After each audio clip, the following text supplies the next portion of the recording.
is happening, everyone? Happy Friday out there, or Saturday if you're way across the pond to the left there. It's going to be a great stream. I already feel it in my veins. We've got Chrispy Man here. He is the maestro of HEX data. He knows a lot. He knows a lot of stuff. Got a great website, hexfire.io. If you haven't tried it yet, highly recommend it. Excellent source of data. Cannot say enough good things about that website. And he has a Patreon, by the way, too, that I will get the link to and post in the chat as well. That helps support him, his work, and the website. Keep it public, So I'm glad to be here with everyone. I took yesterday off. I think I deserve yesterday off. I did like 4 streams in 36 hours or something a couple days ago. So I was a guest on one of them, but maybe 2. I was a guest for like 20 minutes. Anyways, I was tired, and I'm still a bit tired, to be honest, but I'm taking the weekend off. I got to get my validator stuff set up, so that should be good. Keeping working on the Ethereum side and watching all of Gamma Dev's videos on the PulseChain testnet. Apparently, he's streaming every day until mainnet's live. That's a tall order. He's got a lot of good information out there, in his Telegram too. He's got a lot of good stuff, and you can ask him questions. So if you want to learn more about PulseChain validating, how to run a node, all that good stuff, Gamma Dev is putting out a lot of good information. I hope to put out some good information too. Once I wrap my head around things, I hope to put out some helpful scripts and stuff to help get things set up and do some more content on that. But I got to get the numbers right. I got to get some more practice. Got to get some more reps in myself, and then we'll get started. Let me say hi to the chat, and then we will bring Chrispy in. Red Squirrel, always good to see you, man. Always appreciate you showing up and catching the replay if you can't catch it live. I know it's late your time. Tender at Crypto, what's up? What's up, man? Staked Wealth. It's been a while since I've seen you, man. I was thinking about you the other day. I was gonna message you because it's been a while and see what you've been up to. Good to see you, man. Good to see. We are not rugged. Not knock on wood. We are not rugged. JD HEX, you bringing the fires today. Appreciate it. Fire times 3. I like that. Give me 9 more of those, and I may just make you a mod if you're interested in that. I just totally joking, but I'll make you a mod if you do some cool stuff and ask good questions, I guess. And want to keep this rowdy bunch under control. We've got 9 people. Let's 10x that if you like over the next 30, 45 minutes. Not sure this will be a super long stream because I may have to cut it off after an hour or so, but we're going to cover some good stuff. Hey, I'll take the rockets. Let me get some more of those rockets. Shaquille, nice to see you. Yeah, shout out to Ohio, the great state of Ohio. Welcome. So without further ado, I'm going to leave the flames on there for JD HEX for now. Without further ado, we got a lot of stuff to go through. HEX share rate change. I did a tweet talking about all the stuff we want to cover. Let's get to it. Chrispy, man, welcome to the show. What's going on, man? I would say it's been a while since I've seen you, but I see you on Maddie's show a lot. So I wouldn't say it's been a while, but it's been a couple months since you've been on my show. Yeah, I've been kicking around the Twitter sphere too. I see you out there and do some different stuff. Love your intro, man. Love your intro. I'm looking for the talking car. But then I realize we all have cars now. That's a great reference. Yes. I wonder if so proof of beard only, proof of land of Wells. I can't remember his handle all the time. Markable. A longtime member of the community made it. And I wonder if he had Knight Rider in his mind when he created that music and stuff, because all from scratch, all from Hexkins. So supporting the local community. That's cool. I like it. Yeah, I like great. So I'm going to throw the Patreon link up here, and we'll try to throw it in at the end as well. If you want to support Chrispy and his work, his excellent work that he currently does for free or almost free. I think he's got some Patreon subscribers, but if you'd like to give back to the community, I try to do it in a lot of ways. I'm usually not public about it. I try to give back in a lot of different ways whenever I see the opportunity. But if you'd like to, with lots of people in the community that I see you're doing great. If you'd like to give back to Chrispy, here's the Patreon link. It's in the chat. Hey man, I appreciate the shout out for that. It's been I started a couple weeks ago trying to build it up, the Patreon to support free content for what's out there on hexfire.io. I had a great story for you, man. You want to hear a story? Tell me. Good story. It's a bug bounty discovery story. So okay. I drink a lot of coffee, And yesterday I came into my office computer and I took a big swig of coffee and I felt a foreign object, a bug, in my coffee. Now I don't know. So this is where I got the extra yield out of this thing, because apparently it was a stink bug. Oh, wow. Yeah. I know those guys look like, I'll throw up a picture, but it's scary. After I spit him out, man, I'll tell you, I couldn't taste the thing all day long. It was Wow. nasty. So that's that was the bounty from the bug I did not expect. That's So my who bug got the story. bounty? Did you get the bounty for that one? I That was, guess I did, man, because he like released all that nasty yeah, stuff can't in the imagine. coffee. That sucks. Well, at least you're talking good today, so it sounds like you're better. Well, I think I could have gotten revenge by swallowing, but I instead I spit. So Yeah. Yeah, right we've all been there. Yeah, that's a bug bounty story. Watch out for critters that get in your drink. Yeah. Well, you know what's in my drink though? Only the tears of HEX haters. I like that. I like that. We should bottle that and sell it. That tastes real good. Yeah, we get a lot of different haters in the factory assembly line to pump those tears out for us, because we just use them for jet fuel in the community. We do. What do you want to get started with first? Maybe everyone's excited about GodWhale. Maybe we start with, we kind of ease into it a little bit. I was thinking HEX share rate change, doing a little bit of deep dive around that to get people started, and then we'll work our way. Yeah, sure. There's a lot of excitement coming up. We've got a lot of things happening within the within the community. For one thing, let's go do that. Let me pull up. You want me to share my screen? Is that okay? Yeah, you can share. I'll throw it up. All right. So start sharing some information out. All right, you guys let me know when you can see this up here.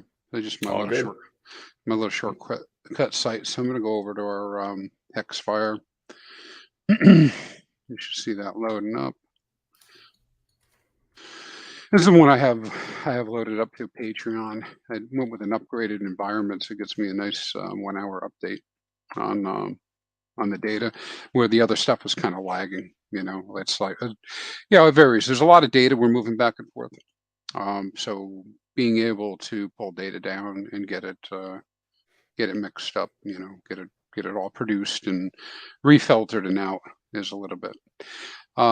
So this is our share rate chart, and you can see coming up here in the very near future, right around the 16th, 15th, 16th, we're expecting an increase.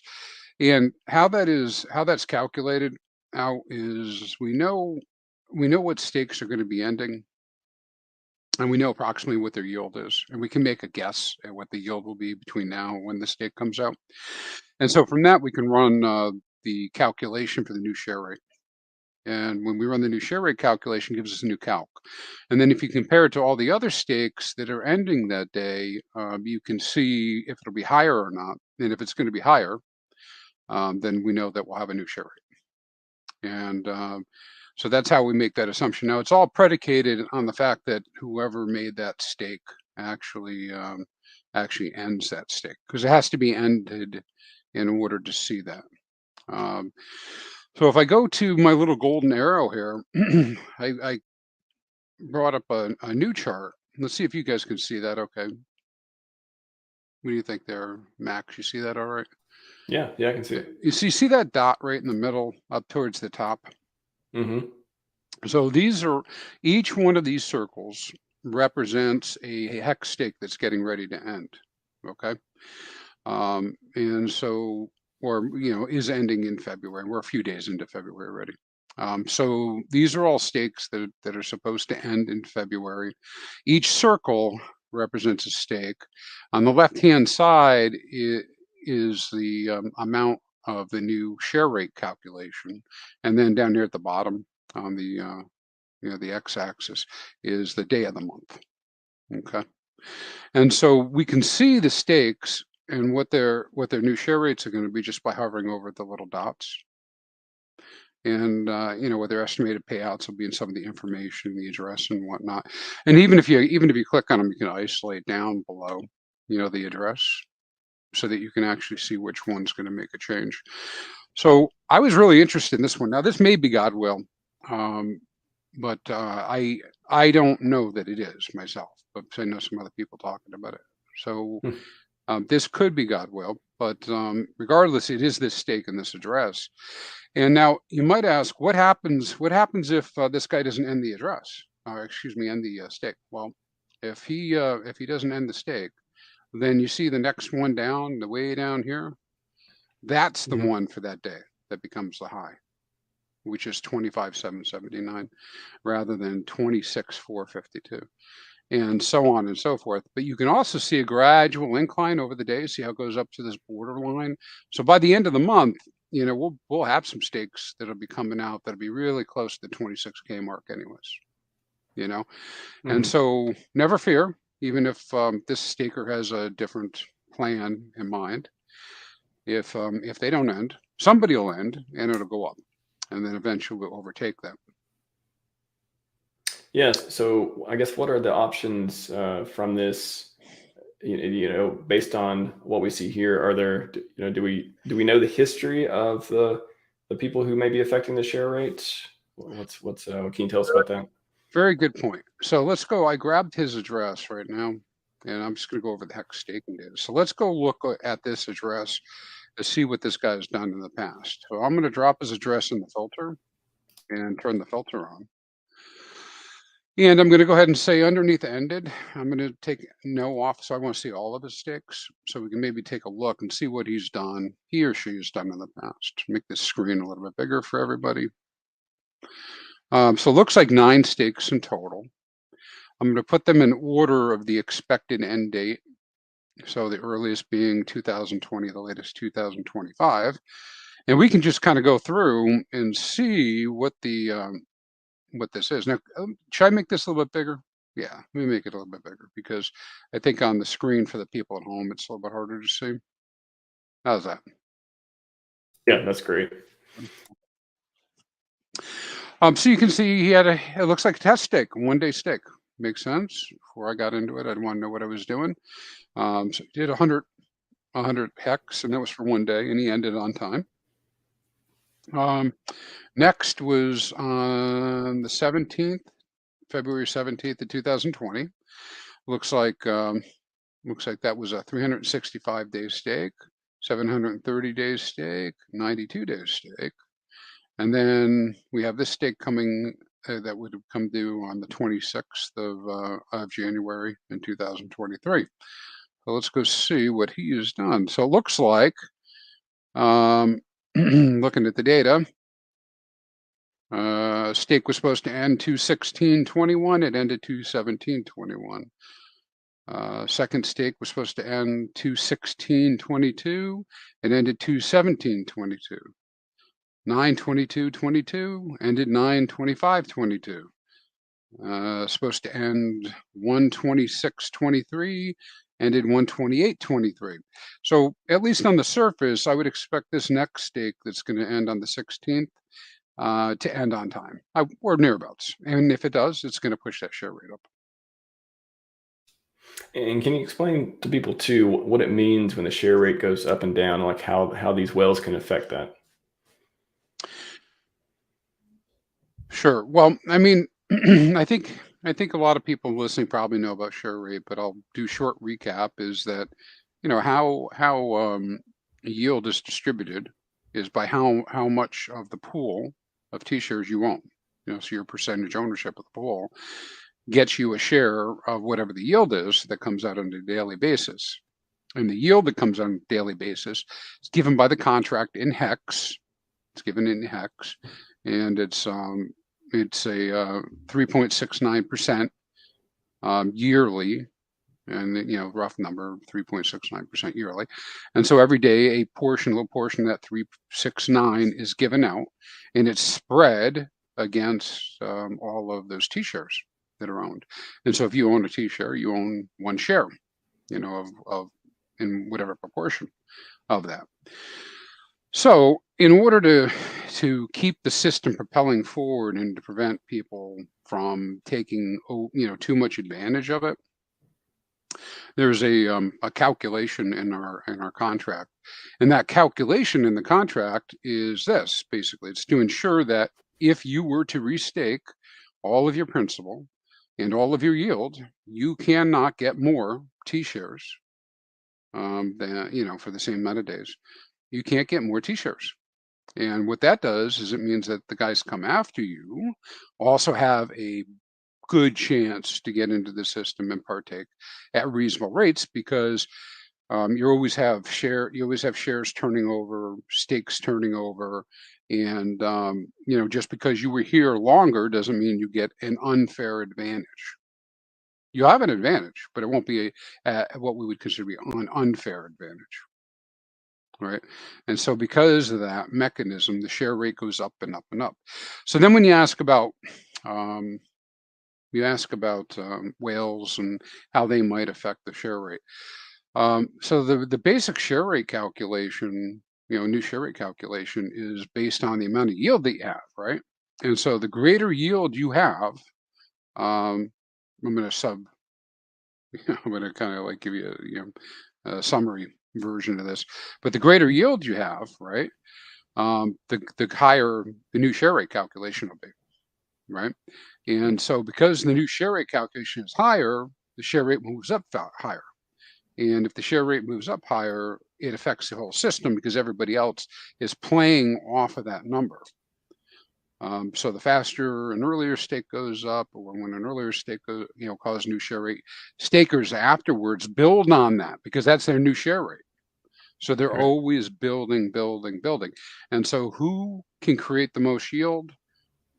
Long stakes and bigger stakes. So longer pays better, bigger pays better.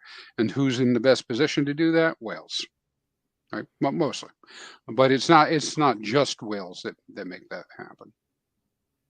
So with this example, like when people are looking at this data, what should what should the average staker want to happen? Would they want the T shares removed from the pool? What would they want the whale to do that would benefit everyone else staking, for example?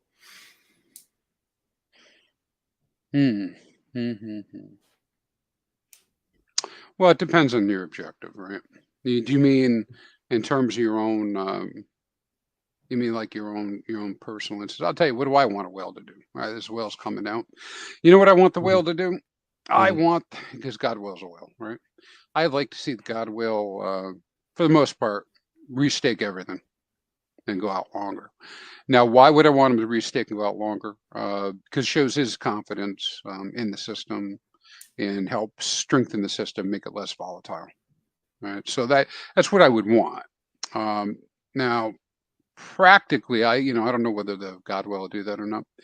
I assume he will, because that's what he's always done in the past, and so I assume that'll happen. But I'm not, it's not off the table that he actually would scrape some as well, and that's fine too. Well, in regard to the share rate too, I mean, what happens if he restakes for longer after this? What happens if he just ends the stake and doesn't stake any longer? And I guess those are the two scenarios that would affect it. So he ends the stake and doesn't stake anymore. Mm-hmm. So the rest of the system will just go on its own, right, and keep going. And how does that affect the share rate? It won't affect it because after he's ended, he's ended. If he's not partaking, it won't affect it. Now, I suppose there's an argument to be made because you've lost some amount of staking that perhaps the rate of increase goes down. But I don't even think at this point a single whale makes that much of a difference, right? Because the system just moves, and it doesn't know one stake from another. It just knows to calculate each one. Now, I'll tell you what I'm looking at though is if I have some stakes ending, between now and say the 14th or so, I'm going to be looking real hard at what was my plan. If my plan is to restake, then I would definitely restake before, as soon as possible before the share rate jumps, because once the share rate jumps, you're going to be stuck with whatever the new rate is. And that's likely going to be 700 more, a few percent higher. Now, will that end your day? No, but it'd be nasty, it'd be nasty. Gotcha. And hopefully we'd get in before that. And of course, this has tendrils into other spaces. Like you have the Hedron and Icosa both rely on this calculations as well. And so what you could do is if you're looking at something like we were just looking at, I do have a page with what I call actionable insights. The page doesn't want to get too small. You know, what you're able to do is you can kind of like follow along on this chart back here. And if you know that this is going to happen, you're going to come out right before, get your stakes in before, you know, get them in before, because you know that this thing's going to go up. So that's one of the actionable insights. So you can go there and do. Now a lot of people get, you know, they're pretty interested about this, and they kind of want to know what's happened with share rates, right? Because I got this question a lot, because I thought it too in the beginning. I thought in the beginning of HEX that the only way, you know, share rate went up is that somebody had to have more ROI. But that isn't exactly true. It's not that way. Not exactly. It's easier to say it that way, that higher the ROI, the higher the share rate goes. I also thought that you had to stake really long and really big, right? And none of those things are in fact true. And so if we look at this this little table here, you can see all of the share rate changes that have happened since the beginning of time. We could actually go through them, and you can see we have 30-day stakes changing it, 1-day stakes changing it, 8-day stakes, 28-day stakes, 13-day stakes. You know, all shapes and sizes. You know, 500,000, 180,000 hex staked. 8,500 hex staked.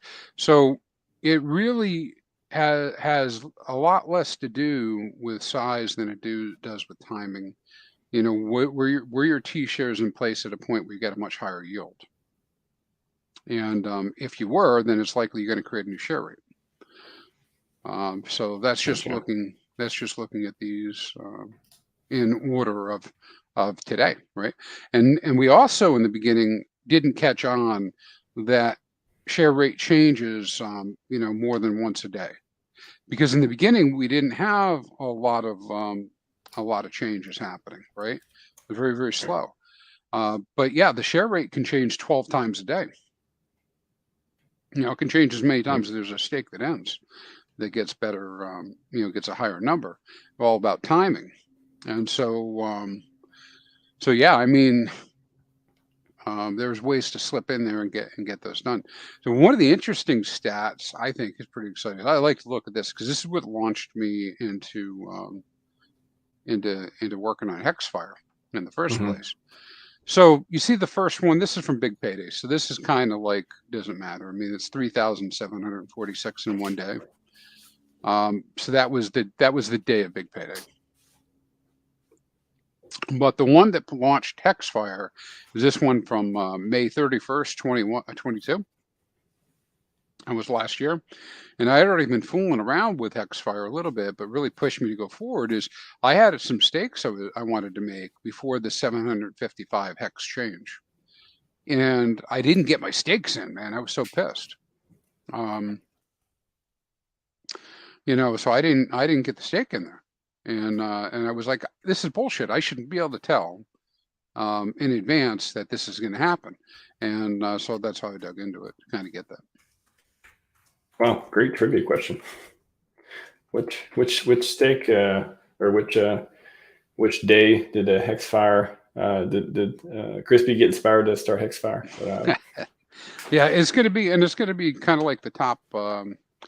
You know, this change will be coming up in a few days. If it does come to fruition, it'll be a top 5 change probably. It'll be like a top 5 change. So it'll be one of the highest changes, you know, that we've ever seen in the HEX system. And I'm going to pull up the HEX price too, as we see that in there. Yeah, a little bit of pump-a-rooney. Yeah, that's what in the chat. That's what they're talking about. Hey, I'm very happy to be seeing 4.6. I like that a lot. 4.6. Yeah, we went up pretty fast, so I expected it to come down and kind of sit, you know, oscillate a little bit before. I don't know. Maybe that's a good segue too in the direction, the price, the liquidity. Yeah, do you want to talk about that? Yeah. Now our buddy Axis has been really beating the drum on this. And so I'm not going to do it justice, but I'll be I'm just beginning to understand, right? Because I'm Trying not to back here. access. Yeah, access alive, right? So I'm back here like Mr. Stake It, and wait. All right, and because every time I do something that involves pushing a button to trade is usually a screw up. So I very much have fallen into, and of course taught by the hexagon system, right? Hold and stake and hold, right? Swap, stake and hold, and we do that. So a lot of this stuff is a little bit foreign to me as far as how to understand how it works. I suspect some other people too. So here's the gist of it: we're watching the liquidity and the volatility. And volatility is just how much price is varying up and down. And then also, the liquidity, just how much is out there. And so this is the way I put it together is when we approach lower and lower liquidity, the volatility can be higher, right? Because there's less to go around. So you get slippage in either direction. And then if you're moving in a direction, you're going to see the price go in that direction. So when you look at these charts like Sloth puts up and Axis put up, and you can see where the price is and what the liquidity is around that price and how thick it is, you can kind of get a feel for how it may push through in one direction or another. And so I've been really dabbling now last few days trying to infer, from all these discussions, what we're seeing, exactly what price is going to do. And what it's done today is no surprise based on the updates. Now, here's the thing, though, is to be able to follow that liquidity, you got to be looking at it almost in real time. Because as fast as I can make a transaction, it can change. Right. Yeah. And so we go look at, then we have this chart up. We go look up here, right? Liquidity in HEX right now is 109 million. I apologize for the fact there's no commas up here at the moment on this screen. But I was actually working on, this is my new presentation for Hexfire, but it's at 109 million. It was down to 33 million 12 hours ago. So that's, it can shift around pretty fast is what my point is. And so that's not a good and not a bad thing. It's just this thing, that's what happens. And yeah. Why would people, pull liquidity? What are some of the reasons they would do that, you think? Especially at this time in Hex's, what Hex is doing. Well, there could be a lot of reasons. Yeah, so there could just people that want to pull the liquidity for whatever, they have some other use, right, for those assets. Another reason might be they think V3 is launching, right, or that we're getting, I guess V3 wouldn't be a reason to do it, or we're getting really close to launch. So this is when people talk about this huge spiking and volatility. When we get to implementation where we think the fork is going to happen on PulseChain, it will be safer for people to pull their liquidity for them. If they pull their liquidity goes down, then you have the opportunity for extreme volatility.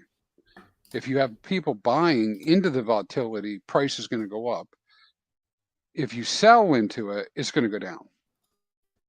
And it could be a very wild couple of days. Right? Yeah. So the liquidity is one thing. And what is, we went up pretty far. It was like 5.5 or so. What's behind this momentum? Why are we seeing so many green candles in Hex lately? Yeah, I give you my opinion. I don't know if it's true. Sure. I just think that we've worn out sellers.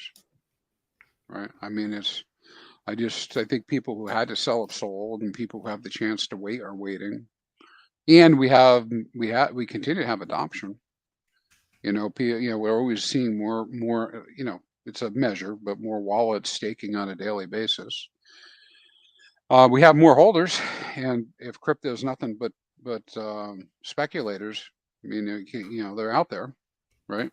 And in Hex, I know for a fact we have scalpers and swing traders.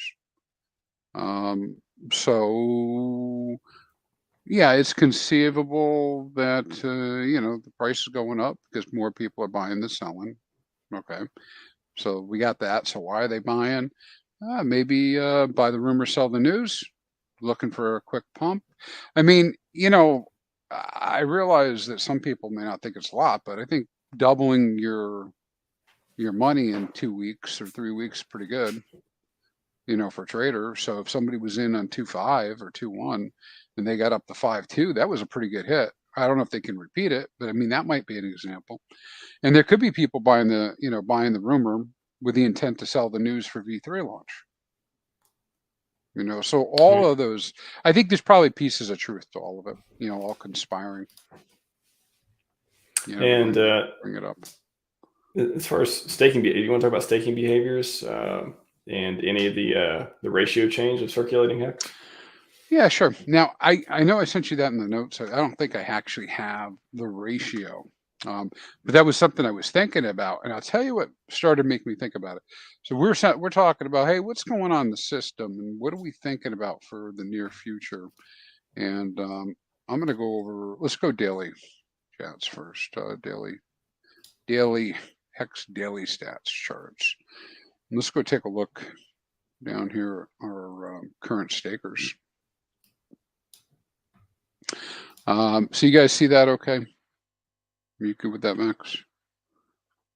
Yeah, if you want to zoom in while we like a certain spot, but yeah, overall it looks good. Yeah, I mean, just generally the trend is that we continue to have our stakers. We did over 50% in the last year in terms of the number of stakers out there. And, we're up above 118 and, thousand. And this is a daily count. So this is going up every single day. Every single day. And so one of the questions that came to mind is, just how much restaking is taking place. Right, because that makes sort of a difference between what might happen with price and whatnot. I was listening to Wales last week and he was talking about this. And what he was getting at is, hey, the price went way up, but if you look at the amounts that are going through the system, a lot of people holding that liquid, which means they might be dumping on our heads at some point. So they may not be on our side. So if we look, I have two charts up here on the screen. One of them is count of HEX stake starts and ends. That's kind of less valuable than the sum of the HEX T-shares, which is the one at the bottom. And so I'm going to highlight over here on 23 and just go down to the next level and just look at what we've been seeing. Now, why didn't that go to 23? I guess it just went out to December. So let me go back up. So you can see, because we're just 1 month into this thing anyways, but you can see that what we're seeing is pretty damn near even, but not quite. The purple are starts. And so we've had 446,000, T-shares, new T-share stakes. But we've had slightly more ending at 482,000. So that's one of the indicators for me that tells me that people are restaking. Because in order to kind of keep those numbers fairly close, we've got to have HEX coming into the system to get the additional T-shares, And you can see in the past that we typically see more end than start, and that's just normal, right? Because again, that ratcheting cost, is that people will have to do that in order to, keep up with their stakes and maintain their level of yield. So that's just one example. Like I said, I don't have that ratio chart, but I know it's mentioning that ratio. And then we can look at the end stake analysis as well, where we could actually say, hey, look at the charts of, again, the HEX T shares. This one will actually give us a little better view. I'll go out here to this level, and you can see this a little bit better. So these are the ends. This one came up, Max, because people keep talking about how terrible the penalties are and how everybody's getting out. Everybody's not getting out. We get, it's actually the penalties and the number of emergency end stakes are actually kind of trending downwards. So these big purple candles are the T-shares that ended, at each one of these months. And then how many of them were emergency end stakes, to kind of compare the two. And even though I consider 24,000, T-shares a lot, 24,000 of 368,000 is kind of a small percentage, less than 10%. And so we just continue to see that going on. So fascinating system, man. Fascinating. So you tell me everyone's not jumping ship and trying to get out immediately? No, I don't think so. But I hate to joke about it because I want to get hurt. But more yield for me. Yeah. Well, that's what happens. Sure. It's true. It's true. How about you? What do you think about all this? Man, I think that the number of, the last 2 or 3 months, we've been seeing a lot of big in stakes. I think it's when HEX went down to like a penny and a half or two. It was you think that was just panic? It feels like a completely different atmosphere now in February versus October, November, December. Was that just panic going on, or what happened? Yeah, I think I think you have elements of panic. Tax time, man. Tax time. So yeah, factor. So everybody's smarter than this, right? But you guys who all think you're smarter than this, just make sure you do what you think you're doing, right? So here's the old small business approach. Small business approach is you get paid, you put 25% aside, put it in a separate bank account, you don't touch it. Why do you do that? Right? You take that 25%, you put it aside, you don't touch it because you got to pay taxes, right? Now, you're not the first person to screw this up, not you, but people aren't the first one to screw this up. Every time, man, everybody's trying to make extra money and leverage, blah, da, da, da, da. And they go, I don't need to worry about it. I'm not going to put that aside because I'll sell more next month. Except sometimes next month you can't sell more, right? Sometimes you have no control over it. And all of a sudden you end up with, hey, I got all this money, but I didn't save any of it. I got to pay taxes. And where's it going to come from? Well, either you're going to put it off until you get in trouble and somebody takes something away from you, or you got to sell something. I think you see that, right? So anyways, my lesson there is into myself and everybody else. When you sell, even if you don't like it, put 25% aside. Because you got to pay. You get wherever you are. It might be more, might be less, right? But put it aside. Make sure you take care of your responsibilities. Yeah, you never want to owe once you figure everything's up. That's not a fun April activity. Of like, oh, I thought I was going to get some back, and nope, actually I owe a bunch. You want to avoid that. And then I think there's to your question about why people would be selling. I'll be honest with you. I had a few days of FUD that came through and scared me. Mm-hmm. Now I try to grab that. I try to grab that FUD and break its neck when I see it. Just kind of squeeze the life out of it. But I'm affected by it just as well, right? And so I know people that pull the trigger on that stuff. And it's kind of like beats them up because they start going back and forth sometimes with FUD and green pastures. And they're buying something and then crashing it again. So that's why I like native stakes and ladders. Yeah, the native stakes keep you kind of strong that way. Yeah. Hey, I know I love HSIs, but there's nothing like having something where you save yourself from yourself in moments of weakness, especially in the bear market. Bull market, maybe you don't need it so much. Bear market, you sold on the double. You can you could have waited a few more, but if you're selling when it's a penny and a half, and everything in the world is screaming this thing is going to go back up, you need to save yourself. Oh yeah, well I'm a freaking genius now, buddy.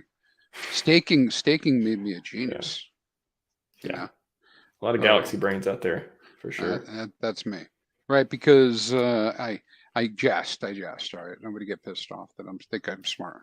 What I mean, I'm actually pretty pleased with myself because, my whole objective has been to build passive income. We've talked about that before, and so now I find myself finally, in this position where I got the HEX, ladder that I wanted, and it comes out, and then I get to decide what I want to do, and and that can be skim what I need and restake, or it could be restake totally, whatever I want to do with it. But it took a while to get that ladder up and running and activated, 3 years. And so now I like what it's doing. It makes me feel pretty good because, what I'd like to do, I don't care if it was $100 a month. I just want to be able to rely on a constant income stream, that's going to come through. I guess I do care if it's $100 a month, but what I mean is I don't care if it's a small amount or big amount, All right. There's a question from Alan here. Any perspective on how T-share rate will move on Pulse? Since a lot of small players I know are thinking of doing 15-year ladders, since gas isn't an anticipated issue for low economic players. Alan, my buddy, how you doing? How you doing? Let me go back and I'll show you a different chart that we have up here. So I put the share rate chart right on the front here for people so we can kind of look at it. Now this is a little shorter version so you can see this is our new change coming in. So I want you to stick with me on this. So here is our long-term projection right now, going all the way to 38 at 135, 134, 135K. Let me make it a little bit bigger so people can see that.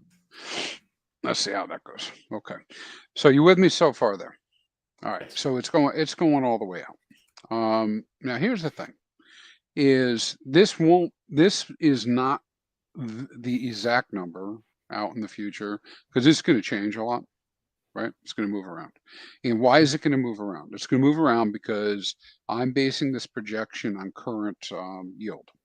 If yield goes up, right, we know that if yield goes up, the numerator on the share rate goes up, so these share rate will be higher, right? If yield goes down, the numerator will be lower, so this will go lower, right? It's just how the calculation will be. So it is not dead set that these will be the numbers. Probably like tomorrow's number, the one we expect on the 14th, 15th, 16th. Those are pretty close. They'll be fractions of a difference, right? But the ones going way out there, I mean, the range between the calculated NSR that I have and the one Hopper has is almost double, I think. Hopper multiple might even have it higher. And we kind of think that the number we got to do I'm like reversed, so I got to do the number like this. So I think it'll be in between the two. All right.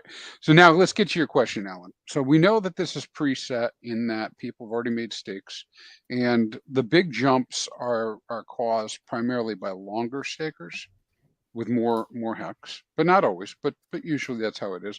And the smaller changes are the shorter and the smaller stakes, right?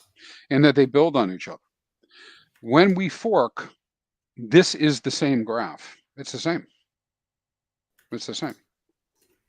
The only thing that will change it is if the people emerge the end stake on one of the chains, and if the yield will be different. Now, we know that activities will be different on the chains, so people will be emerge the end stake. That's true. But I do expect that we will see more emergency end staking on the Ethereum side than we will on Pulse. And that's just because there's more people that think they can move value, maybe. That's a guess. That's a guess.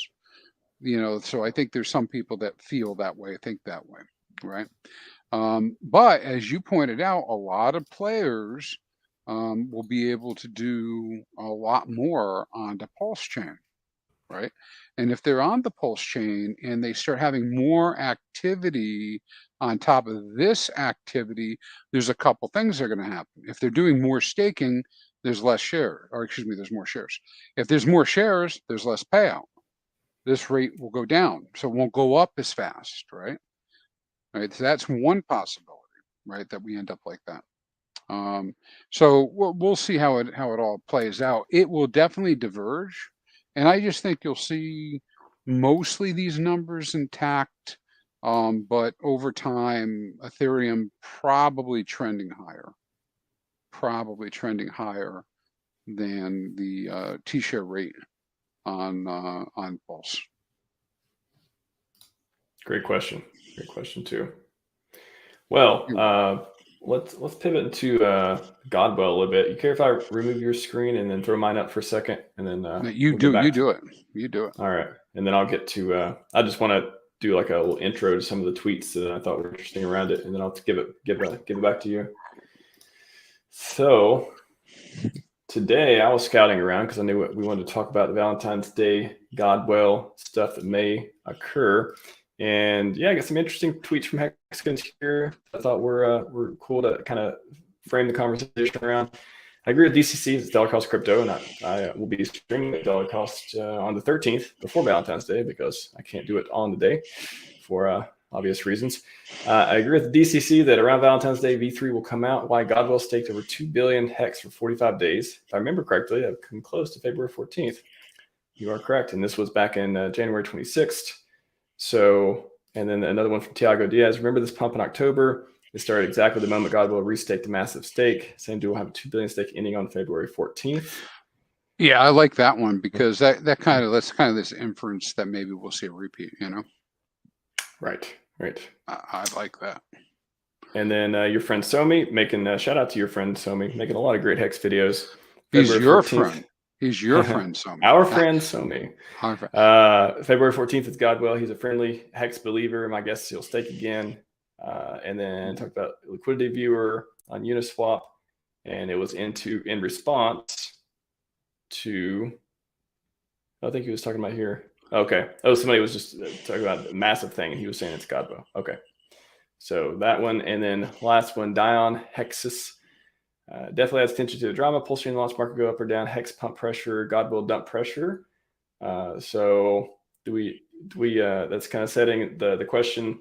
When I give it back to Chrispy, we'll talk about whether we think GodWhale is going to dump, keep it, restake, or otherwise, and look at the previous actions. But just wanted to throw this block C here. If you haven't been to block C, it's pretty cool. This is one of GodWhale's addresses. And talks about the amazing portfolio this guy has and all the coins that have went through it throughout the years and all that. I'll throw this in the chat in case people aren't familiar with Bloxy because it's a great resource. Throw this in real quick. And then we'll go to Fatty, which has the entire GodWhale portfolio. I think they have tracking of all the known addresses, I believe. And nice. Look at these numbers. Yeah, I didn't get as far as to look at the different addresses. How many addresses does it cover? Do you know? So let me go to public. These, it looks like. So 1, 2, 3. So 4, pretty 5, well 6, spread 7, out. 11. Looks like about 11. Yeah. Nice. Excuse me. Yeah. So nice. Just amazing amount of and the sacrificed estimated totals. You can see what they sacrificed for. You can see just the different, just ginormous numbers here. Ginormous stuff. So wanted to set the stage for that. And then I'll post this link in here too. And people haven't seen Fatty. It is amazing work by the famous folks. Good job over there. I'll remove my screen and give it back to I don't know what should we talk about with the GodWhale? I mean, what's the chat think? Because I don't have any inside knowledge, on what they might do. But I think they'd restake. I think they'd restake. Yeah, maybe we go through a couple scenarios, like if they restake, if they dump, if they don't do anything. Maybe those three, and kind of we got maybe some data around that. Let's see if I can make my screen work. I got it kind of jammed up here. Well, one of the things I do know is that I am expecting, as we were talking about, that GodWhale stake to come out. So for the GodWhale, whether he controls both stakes or not, I don't know. But for GodWhale, before this stake comes out that jumps it a few, I would be restaking, almost immediately after my stake came out. You got a little bitty jump on the 14th, 15th. I'd restake. get things a little cheaper. Now, hey, maybe GodWhale doesn't care. I don't know. You know, it's not that much. Maybe in their mind, because they own so much other crypto, right? Mm-hmm. But then if we go look, is there even, I mean, I don't think there's even enough for him to dump, right? So if we go look at HEX staking data. Yeah, what is the worst case scenario if he does dump? I mean, you know, we always talk about the OA will never dump because there's not enough to get out of the market to make it worth it. What about the GodWhale? Yeah, let's go look and see. So, shout out to GodWhale, by the way. These are all theoretical questions. We love you and all your previous actions, so keep it up. Appreciate you. Yes, we do love you. We love GodWhale. Richard has said on stream before he loves GodWhale as well. I wish I had that clip. I'd share it. All right, so I'm gonna turn off my filters up here, and I just filtered. I filtered the stake. So what I'm going to do is I'm going to look and I'm say, okay, show me that are the ones that are not ended. So not ended. 14th through the 16th. I'm going to go ahead and give myself a downward sort on this. So here's the this is 127 million coming out on the 17th. And which one's the GodWhale address? It's that. See, we have a lot of different people doing different things. So I forget which address it is, but it doesn't really matter, I guess. I think it was like a 30. I can send you the fatty link, and you can check there if you want. Yeah. Well, this way we'll grab that specific address and throw it in there, just in case I'm missing something on here, right? Okay. But you know, so what's the implications of 127 million HEX payout? Well, there isn't. I don't know what's 127 million times 127. I just rounded off a 0.046, right? So that would take up nearly the entire USD pool, USDC pool, to try to sell that. So it doesn't look like that would happen, and I don't think that's been the experience that we've seen anyways. If that was to happen, we would expect to see price jump way up, right? All right, so you're looking at 666D. There was a. See that one? So you sent over. Yeah. Yeah, I think it's the one that you were aware of as well. Yeah. Yeah, let's look at that one. See what we got going on. See what stakes he does have open. And let's do a quick sort. I'm sorry, guys, if you can't follow along with this. Try to get it cleaned up pretty fast. Do sort by end date. Oops, go the other way. All right, so he's got this one on the 13th that ends. That's why it didn't pop up. We were looking at it. Underneath this address, he's got one on the 13th that ends, and it's 2.1 billion. 2.1 billion. So clearly, that is going to be restaked or held liquid, but I don't see why you'd hold it liquid. Right? What would you do with 2 billion? Make the biggest HSI the world has ever seen. You could make the biggest HSI the world has ever seen. That would be kind of fun to see what would happen with that.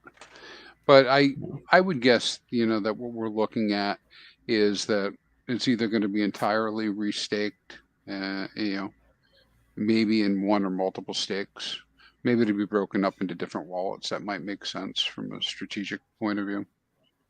Maybe there'll be some skimming.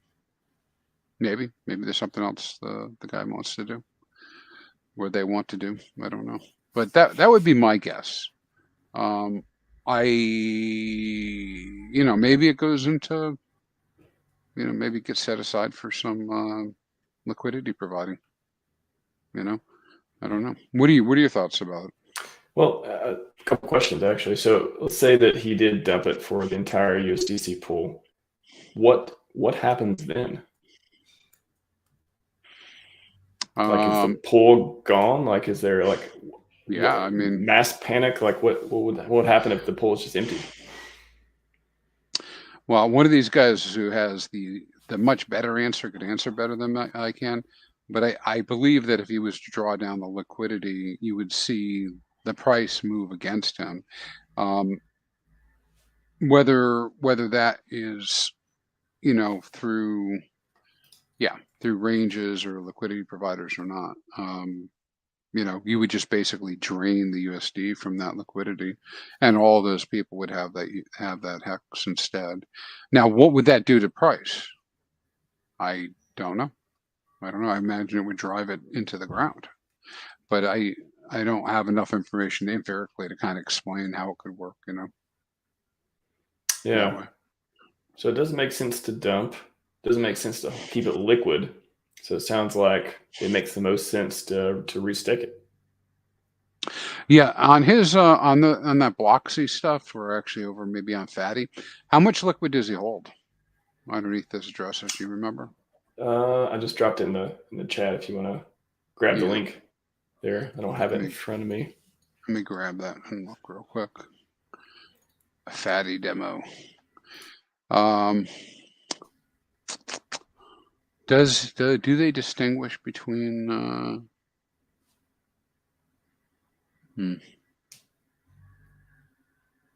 I don't know if it distinguishes between staked and not staked. Good question. Yeah, I'm not seeing that. I am looking under HEX, but that brought me to the HEX page. So I'm on Fatty. Blah blah. I see the stakes all listed.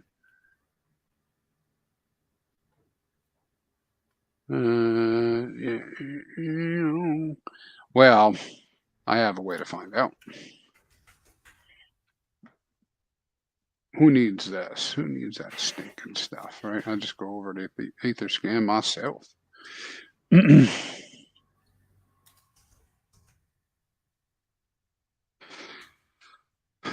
I spend probably way too much time having fun with Etherscan. How about you?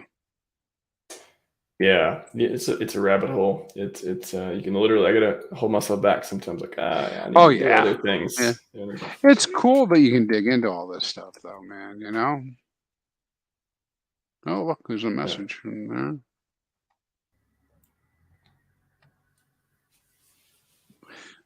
there.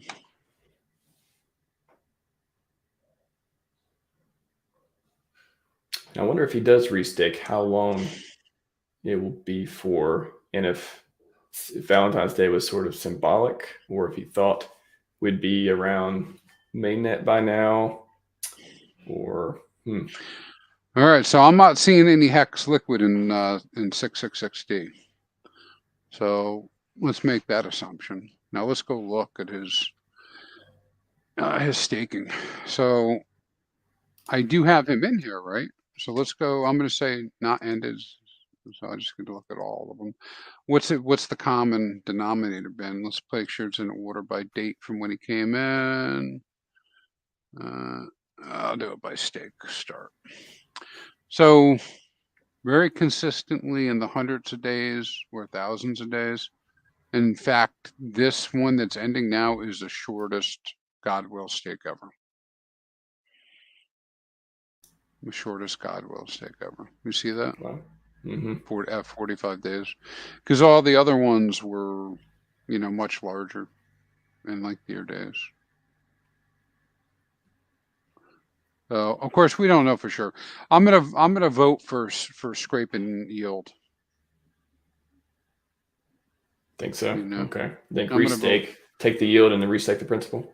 Yeah, do something like that. But they might get, you know, they might get pretty innovative. Who knows? Maybe start digging into some of these other things, you know.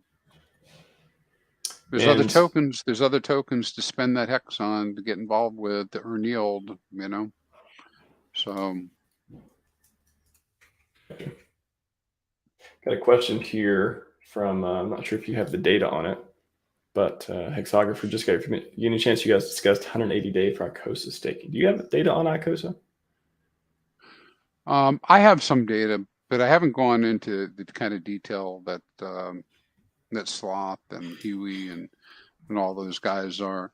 So what is day 180 is the end of the second 90-day period. All right. So we had Icosa launch, and people who believed in Icosa, which turned out really well for them so far. What they were able to do is sell back HSIs into the contract and get Icosa, and then they staked the Icosa, right? And so when they sold those back, they went back into the loan, status. So now there's a loan on them or an advance on them, and 90 days later, because nobody made a payment on them, they go back up for potential sale through the through the auction mechanism. So if I had one that I sold back to the contract on day 1 of Icosa, 90 days later, it comes out the other end, it's now available to be put onto auction. And then if it goes on to auction and it gets bought and gets recycled again, it's got another 90 days. So the 180 days is the second round of them. So what I'm hearing is, and this is not empirical hexographer, so we got to go back to some of those other guys so we get the data. But what I'm hearing is we're going to see another big jump in the amount that'll be coming out and the potential Hedron that'll be burned in that auction, which means the Icosa staking and Hedron and Watsa staking gets a bump on those days. So Nice. that's about as far as I can go. Now, in my site that I have here, I do have the Hedron Icosa panel that you can go to, but I only went a couple layers deep. I went as far as, being able to figure out ceiling prices for those assets and that type of stuff. And then I also have the auction data. Now, the auction data, you typically need more than this for reacting to an auction immediately, because this is delayed by an hour on Hexfire Pro and 4 hours on hexfire.io. But I can go look at the end dates for auctions, unless for some reason this is not giving me what I want. There we go. I can go look at the the last day of auctions and just go peruse them and see what's going on. So you can get information about at least what the current rates are for Icosa and what the potential was. And pretty much what I've observed is people getting pretty good discount, like the hex that's been earned plus the hex that was staked. The people are getting 50% off, on those. The risk is if you go buy one of them, you're holding it for 15 years if you can't find a buyer, right? Or if you don't feel like selling it back to the contract. So that's kind of like the downside. The upside is we've got a great Quattro Cinco stake with a great share rate, building in value all the time, and perhaps I can sell it to somebody for more than I paid for it. I love those price positive feedback loops we have. Hedron, Icosa, Watsa with Hex. Magic. Yeah. We didn't talk about Maximus either, but like, can it get any better? Like, what don't we have as far as those products? Like, yeah. Well, I agree with you. I love the guys for what they've done, put together, particularly things that are very complementary. I get that they take attention away from Hex because I only have so much attention, and there's only so much attention I can put onto this. Looks like Frosty Dog saying price went up. I don't know. I don't want to take responsibility for this, but I mean, literally, I could not be pumping the price if I wanted to. I've been plugged into this stream, but amazing that we get a Friday where we have a lot of people streaming, and we're doing a Hex specific stream, and price go up. Nice. Yeah. Is it actually up on 5.2? I see 4.7. I don't know. Maybe he's wishing for it. Maybe he's wishing for it to go up. Let me hey, 4.7's pretty good. I'm pretty happy with that, man. I see 4.7 on Nomics. Frosty, you got a reference there? You're looking somewhere else. 4.7 so far. It was 5-2 last night, though, or the day before. I was pretty excited about that as well. Yeah. So, anyways, I like all these things, but there's only so much you can pay attention to, and I think 4 more assets, and I'm done. I mean, I think I'm beyond the scope of my ability to pay attention. I think that as long as we have hexfire.io, we're in good shape. Yeah. As long as we got RHMax pumping it up on Friday night, right, Max? Man, pump it up. Gotta pump it up. Gotta pump it up. Shout out to Money Game Crypto. Best intro I think I've ever seen. Ever. Just the funnest one. To which one? Money Game Crypto. They're the ones that they have. I gotta find the link now and show. I'm gonna have to go look at the intro. So they don't have it anymore. It's only on the old videos. But yeah, Money Game Crypto. And if you look at the old videos where you had the intro, hilarious. You see the banter intro in the beginning of his videos. Wake up. Oh yeah. I always laugh at that. I think I've seen that. Yeah, those are funny. Yeah. I found some good music royalty free for my site, so I'm gonna try to get that as part of my videos, kind of pump me up going into the videos, because otherwise I get kind of bland and quiet. It's hard talking to yourself. It is. I mean, I did solo streams. I don't do too many, but every once in a while I started doing a bunch in a row. Now I got one more lined up that I want to talk about, some cool stuff. But yeah, it's talking for an hour and a half by yourself is at least you got chat. If you get people to show up, that helps a lot. You get questions come through, you can answer, but it's not easy. Not easy for sure. What's really bad is if you forget you're on live, or whatever, and you're taping. The people start hearing your most innermost thoughts. Yeah, you got to make sure you see that red box or not. Did I really say I buried that body? I don't remember. Yeah. Well, right. Let me not talk about taxes or your accountant when you're online either. Well, anything. I'm just gonna plug your Patreon again, everyone. If you want to support Chrispy and his work, hexfire.io. Anything else? Any final words or data that we'll wrap up the stream with?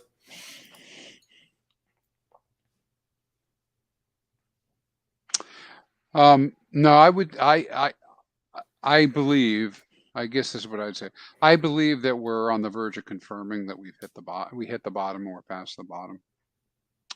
So I think from a hope perspective, a lot of people looking for that. This isn't hopium because we're going to have some ups and downs, volatility for sure. But the timing's about right that we're past the bottom. Indicators are coming together that are pretty close to us confirming that we're out. I mean, we're not that far away from the 350-day moving average for HEX. Same thing with the 350-day moving average for both Ethereum and BTC. But always keep in mind, watch, rinse, repeat. That means volatility. It means going up. It means going down. It means people selling because they're afraid and people buying because they're enthusiastic, right? And so you're just going to continue to see that cycle. And as soon as you can extract yourself from that cycle, better off you'll be, right? Don't get fudded out and don't get the FOMOs. Make a plan, manage to the plan. Like getting the cooties. Don't get the FOMOs. Don't get the FOMOs, man. That gets all over the place and you can't clean it up. So what happens in Vegas stays in Vegas, except the FOMOs. Except for the FOMOs. You come back with the bill, right? Yeah, the credit card statement is going to be interesting. Oh my gosh, did we have a revelation? Frosty Dog, are you the GodWhale? Yeah, Frosty. Well, if you are, I'm glad to see you. Not only do I like Frosties, I like hot dogs. So I don't know, man. I like Frosties too, man. You're going to go to Wendy's now. Wendy's got some good stuff. People hate on Wendy's. Wendy's for attendees and Wendy's itself is good stuff. You're gonna have to go down there and get one of those strawberries. Ooh, I haven't tried the strawberry. I've tried, I'm a classic chocolate guy. They did the vanilla. I'm like, I like the chocolate Frosties. Well, you see how they forced out the vanilla. So strawberry came in from Canada and took over, man. They pushed that vanilla right out. Is that a woke culture thing too? They pushed out the vanilla. I don't know. Corporate. It wouldn't surprise me. Wouldn't surprise me. All right, Chrispy, thanks so much for coming on, giving us this data. Thank you so much for your hard work for the website. I don't think you get enough applause for just amazing stats you give people and to make key decisions around the ecosystem. And thanks, man. I appreciate it. And back at you too. I appreciate you doing the stream and always being inviting as far as this goes. And I did watch your I think I mentioned to you I watched that PulseChain deep dive from like a noob perspective. And oh yeah, down the rabbit hole with PulseChain. Yeah. So it's cool. I think that kind of stuff. Thank you. It kind of like goes there. I saw your comment. Yeah, I plan on. I got one more to do. I did the HEX one. It turned out really well, and did the PulseChain. Turned out pretty well. So I think I'll do a PulseX one to wrap it up. You know what I like about that? The reason, the logic behind it. Okay, so maybe people could quibble with your points, right? Maybe here or there, but you're kind of using critical thinking, not quite scientific theory, but scientific process. Kind of go through and think of things, and that's attractive to me, right? And why is that attractive to me? Because it helps me not conflate different topics. Like as an example, I don't know where the value for crypto comes from. Therefore, X, Y, and Z is not true. Well, they're two different things. Like there's like levels. Like you got to believe that crypto has value because people value it before you can even talk about more detailed stuff. And whether or not one token or not is better than another has nothing to do with that previous argument. Yet people will conflate it. Torn. Yeah, people will conflate the two.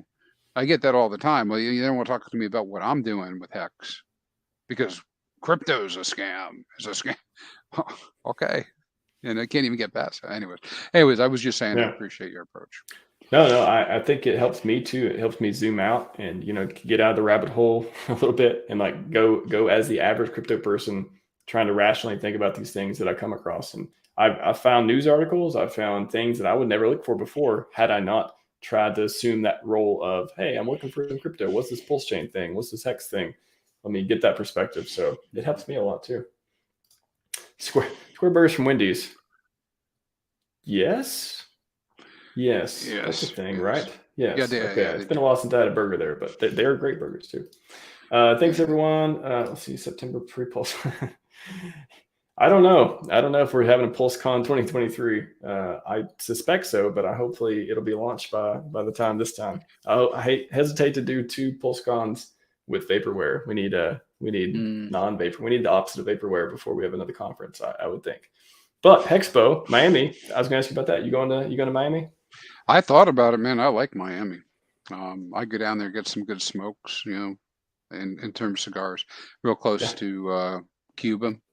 Some real authentic, Cuban or Nicaraguan smokes, that type of stuff. But I don't think I'm probably not much for the club scene, I'm with you. I got best beaches in the continental United States as far as I'm concerned. Well, Miami. Yeah, it's been a while since I've been down there. It's been about 15 years since I've been to Miami. Been to Florida a bunch, but not down to Miami. So. I think it's been 10 years for me, so we're on the same page on that, man. Yeah, there's a lot of Hexicans down that area though that I know. So, definitely do that. But I'm thinking about it. It's a cost. It probably run me. Yeah, everybody said, well, it's not that much maybe to go, but it probably run me $3,000 to go down there for a week. So I'm not sure. Yeah, that sounds not sure. About right. I want to spend it. So. Yeah, and that's without doing anything on the fringe, man. Yeah, well, hopefully, if you do go, we'll get into some parties where they take care of a lot of the amenities, so that could help with cost at least. That would be useful. Yeah, that'd be useful. All right, everyone. All right, I am gone for the rest of the weekend, working on my validator stuff. Hopefully, educating myself. I'm taking a break on the weekends for streaming because 1, I need a break, and 2, I need to work on other stuff other than talking. Because when I'm talking, as Richard says, when I'm on stream, when I'm tweeting, I'm not working. Can't do 2 at the same time usually. Yeah, absolutely.